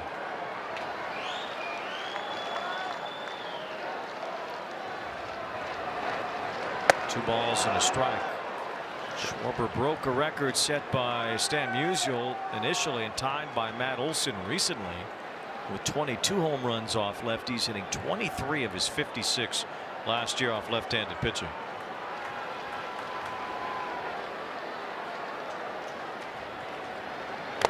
Swing and a miss, and it's 2-2. Got a chance to talk to him in the locker room earlier today, and he said, I'm a big fan of yours, D-Train. I said, man, you one of the lefties I would wish I had a chance to face. Just that matchup, because he's so excellent of letting that baseball travel deep and have line-to-line power. It's not just pull-side power, and that's helpful in situations lefty on lefty. It's lefty-lefty here. Schwarber represents the tying run. The Phillies have cut the Dodger lead in half.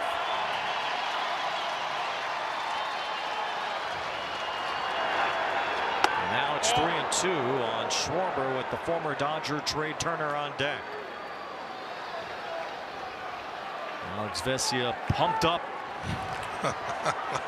on his bobblehead. How else would you symbolize this left-hander with all of his energy? Against the powerful Schwarber, it's 3-2. And a swing. And there goes Alex Vesia, just like his bobblehead.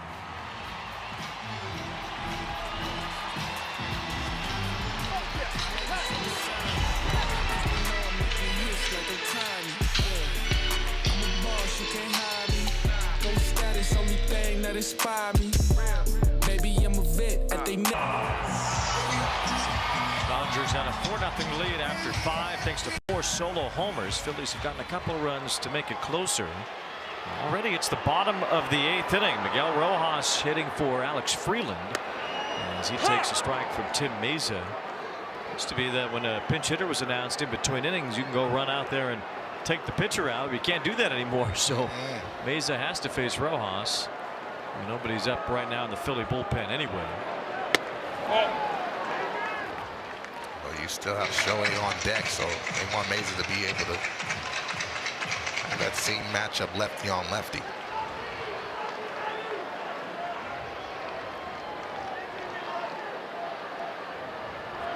Two balls and 1 strike. Mentioned Rojas allowing 5 runs the other day against the Rockies.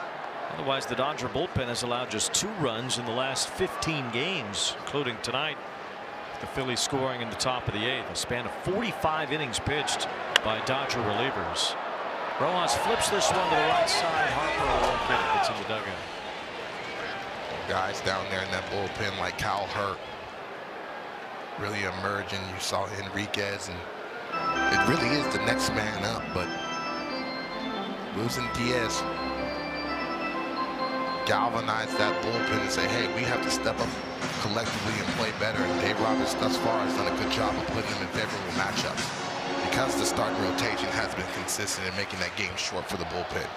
2 balls, 2 strikes on Miguel Rojas.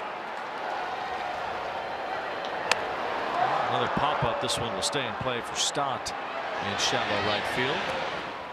And 1 away as Shohei stands in. StatCast powered by Google Cloud. Home run number 10 this year for Ohtani. Yeah, Ohtani getting that split finger, being able to barrel it. You see the exit velocity at 99.9. Call that a wall scraper, but it still counts.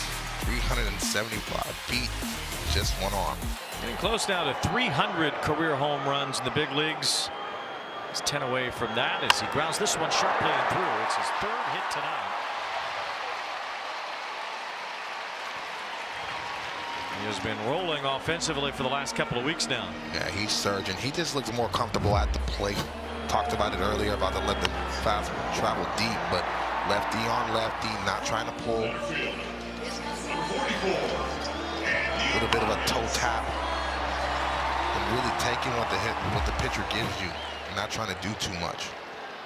He's on with one out. Andy Pages stands in. Speaking of matchups, how do you match up against this Dodger lineup the way that it's constructed tonight?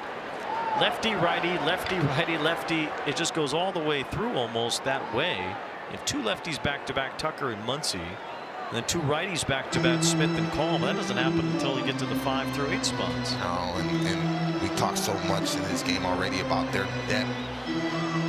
And there's no egos in the Dodger locker room. They don't matter where they're hit at. Andy Pages is hitting 8th, and all of a sudden, having an all-star caliber type year, he gets slotted up higher.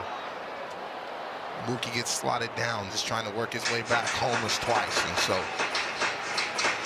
there's a lot of humility, even though they're the back-to-back champs in that locker room, because they know the common goal is to win once again. Will Smith batting 7th, something he's getting a little more accustomed to this year after hardly ever doing it the previous 4 years. Count is in Pages' favor here, 2 balls and 1 strike. He's 0 for 3 tonight.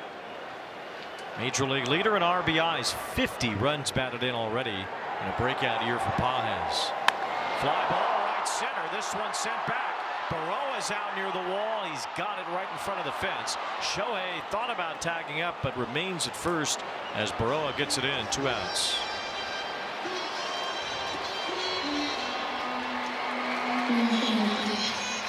First baseman, number 5, Freddie Freeman. Freddie Freeman bopped a home run earlier. It was a line drive the other way to the left field corner his first time up. First pitch that he saw tonight.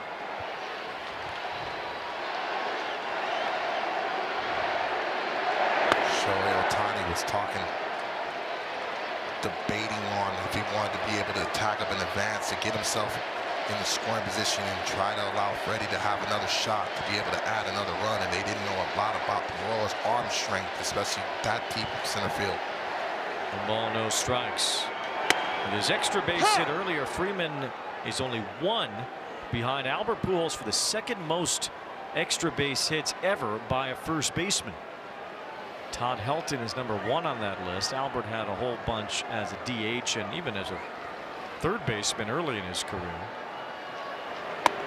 Just as a first baseman only, Freeman 1 behind Pujols, not that far away from Helton's record for the most extra base hits ever by a first baseman.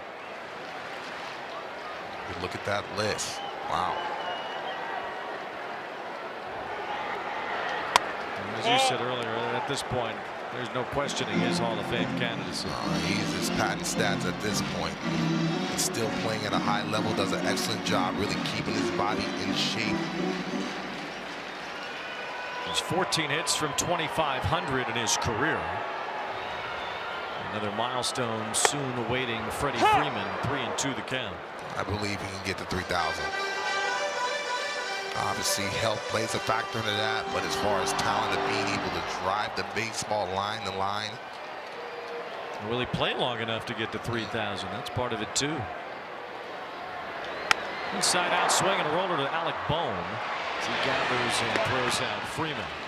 Justin Robleski was brilliant tonight. The Dodgers have hit 4 homers. Now they need 3 more outs to get Robleski a win against the Phillies.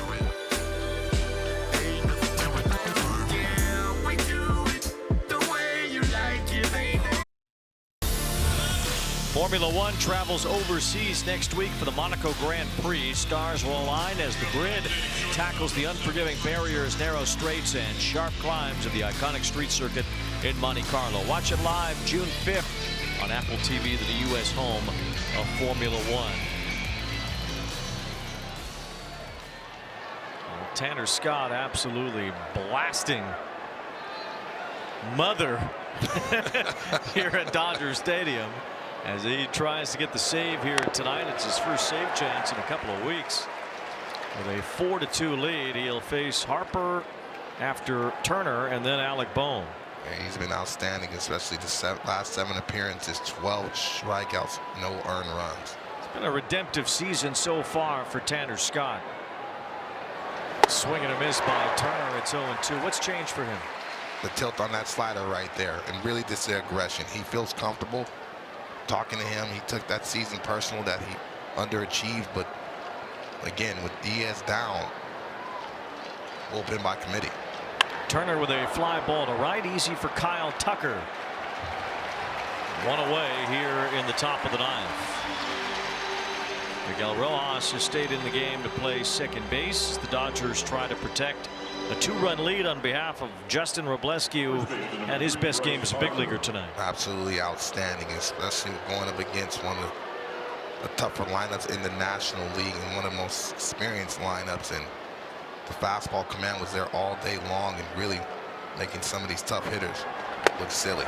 Bryce Harper struck out twice against Robleski, who fanned 9. Phillies 2 runs, 3 hits. Schwarber homered in the 6th, but struck out against Vesia as the tying run in the 8th inning. 2-out RBI from Stuart Baroa after Brandon Marsh doubled in the 8th against Edgardo Enriquez. The Phillies get a little closer. The 4 solo homers for the Dodgers have stood up so far. 1-2 on Harper.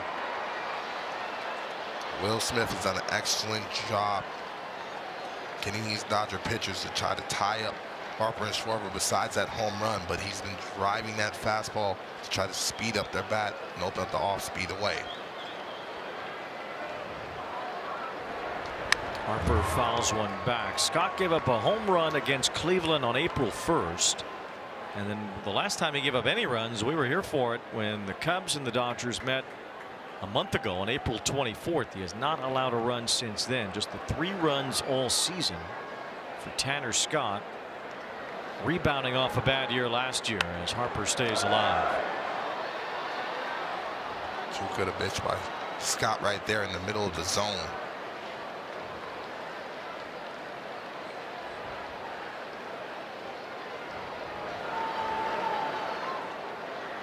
Alec Bohm on deck as Harper strikes out.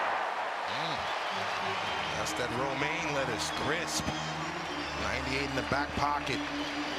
That's how they've been attacking the MVP, being able to drive that fastball to the glove side. Robleski did it. Now Tanner Scott throws that same pitch.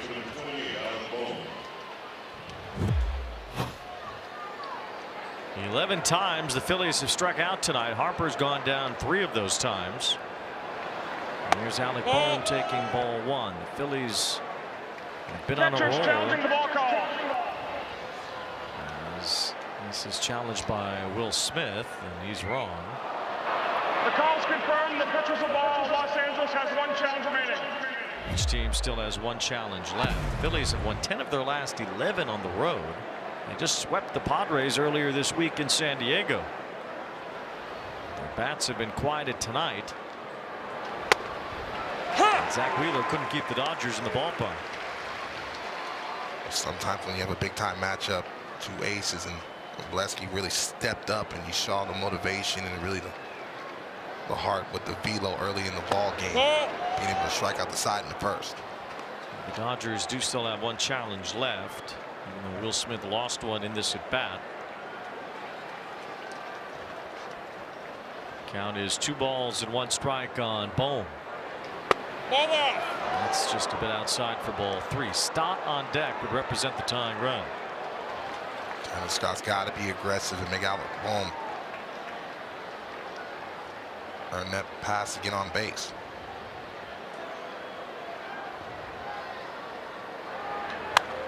It's 3-2 now as this crowd of 50,000 plus.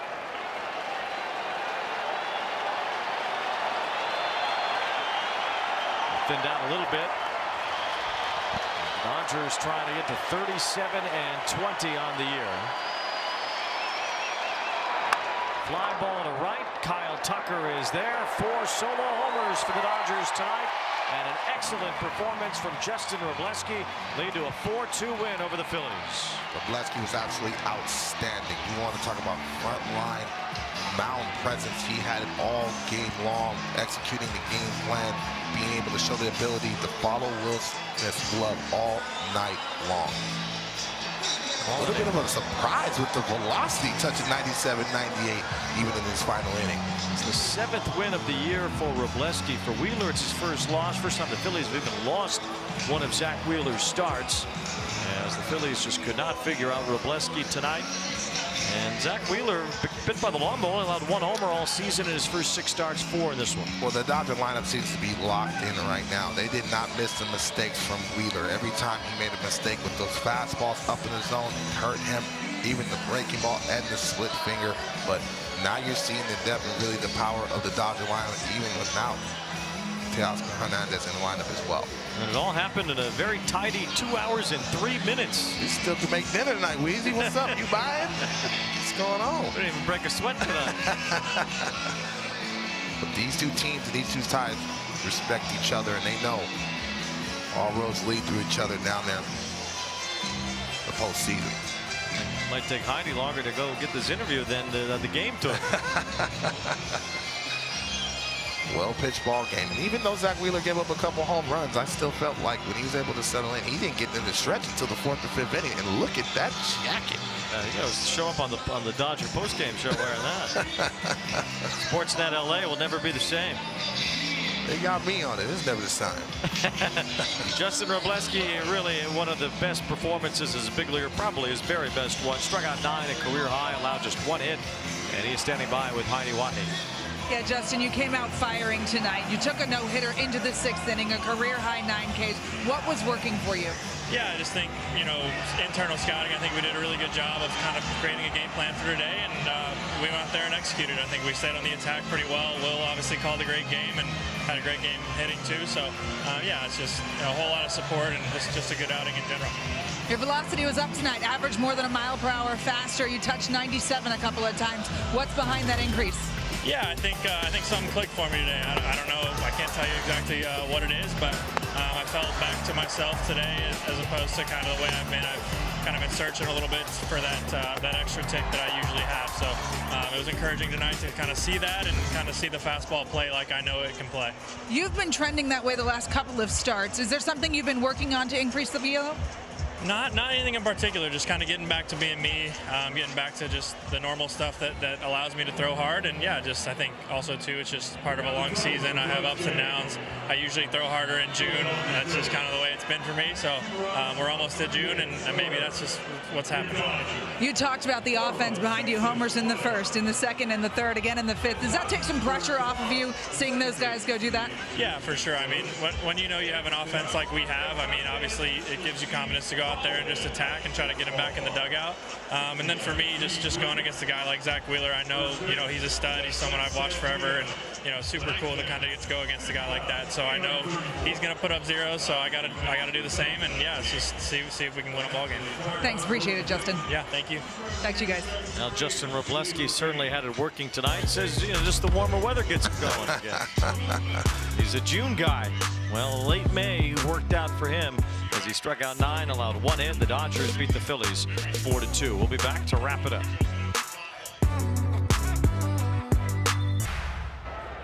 Oh, get up, get up, get up, get up. Get up, yeah! Yes, show! Talk, talk, talk, talk, talk, talk, talk, talk, talk, talk, talk. Hey, see, the center fielder is wearing them too. Like all Hans. Yours got way more swag styles because his are all white. Hey, what'd you say? No, you're next. Bro, that was strike 3. It actually wasn't ball 4, it was strike 3. Clip or like a clip of all clips. On the down and away. Yeah, no, that's like you gotta sell it. That's sick. I love LA seems pretty sweet to Alex Call on this World Championship roster, and we take a look at our drone cam throughout the night, brought to you by Goodyear. The drone cam does pretty well for itself here at Dodger Stadium. Beautiful. The night was beautiful. Appreciate the Ricola shout out, but you look at that, man, the Cathedral of Los Angeles, Dodger Stadium. Our pregame predictions brought to you by BetMGM tonight. Well, if you took the Dodgers, that was a good way to go. Shohei, Freddie, and The Dodgers themselves all putting the pregame predictions into the green. With Dontrell Willis, I'm Wayne Randazzo. Justin Robleski really just outstanding tonight. Took him only 88 pitches to get through 7. Also had more ground balls than fly balls, so it was nice to see him be able to throw that fastball down in the zone. And he threw the fastball with conviction, man. And so I think mechanically he felt sound, grip it and rip it. And it wasn't just the fastball on the glove side. Second and third time through the lineup, he was throwing that fastball and that breaking ball on the arm side. It was just too much to cover. Well, you had a few homers behind him, too, and you get a good starting pitching performance, and that's how you can drop a win. Freddie Freeman took Zach Wheeler deep in the first inning, Max Muncy in the second. The Dodger left-handers damaging Wheeler early on, and then Shohei got him in the third. Well, the teeth of the lineup really having fun, and they're always going to step up, especially with Clayton Kershaw in the stands, and just sit back and watch this show, man. There's not too many humans in baseball that can muscle up a baseball like that down in the zone, but I love this swing. I think this is the type of swing that's really going to get Will Smith going. Baseball out over the plate, showing muscle, driving that Oppo Taco, who's hungry. Dodgers are second in runs scored, first in runs allowed. You're going to win a lot of games that way. The bullpen's been outstanding. The rotation's been outstanding. And right now, even though they have some injuries in that lineup, the core guys are still playing at a high level. On pace for a quiet 100 wins this season thus far. Trying to win their third straight championship, looking to be the first National League team to ever do that. They beat the Phillies here tonight 4-2. Next week, Friday Night Baseball is back. 2 games side by side, a pair of 8:15 Eastern time. First pitches, the AL Central leading Guardians are in Texas to tussle with the Rangers. The Royals are at Target Field against their division rival, the Twins. Pre-game coverage live from the studio at 7:30 Eastern. For other scores, highlights, and the latest news from around MLB, check out the Sports tab in the Apple News app. For Dontrell Willis, Heidi Watney, and our great crew, I'm Wayne Randazzo. We say goodnight from L.A., where the Dodgers defeated the Phillies 4-2 at Dodger Stadium. We'll talk to you again next week.